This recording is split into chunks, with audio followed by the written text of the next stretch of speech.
দেখো sec theta সমান 5x এবং tan থিটা সমান 5/x হলে 5x স্কয়ার মাইনাস 1/x স্কয়ারের মান কত?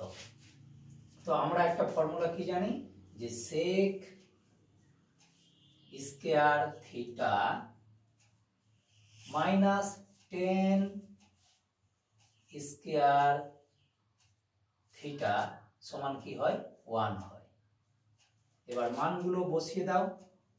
sec থিটার মান কত আছে 5x, 5x বসিয়ে ওর স্কয়ার করে দাও মাইনাস tan থিটার মান কত আছে 5/x, 5/x লেগে ওর স্কয়ার করে দাও সমান 1।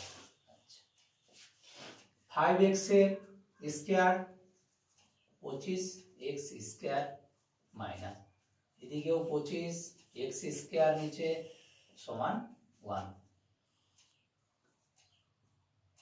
দুই দিকে 25 আছে, 25 কমন নিয়ে নাও, পড়ে থাকবে x square minus 1/x square সমান 1।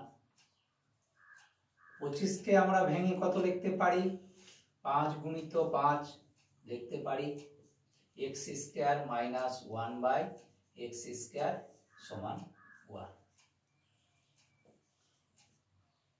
আমাদেরকে বলেছিল 5x স্কয়ার মাইনাস 1/x স্কয়ারের মান কত হবে। তো আমরা 5 কে রেখে দিই এখানে x square minus 1/x square, আর এদিকে তো 1 ছিলই, আর এই 5টা একটা নিচে ভাগ হয়ে চলে আসবে। তাহলে অ্যান্সার কত 1/5 অ্যান্সার।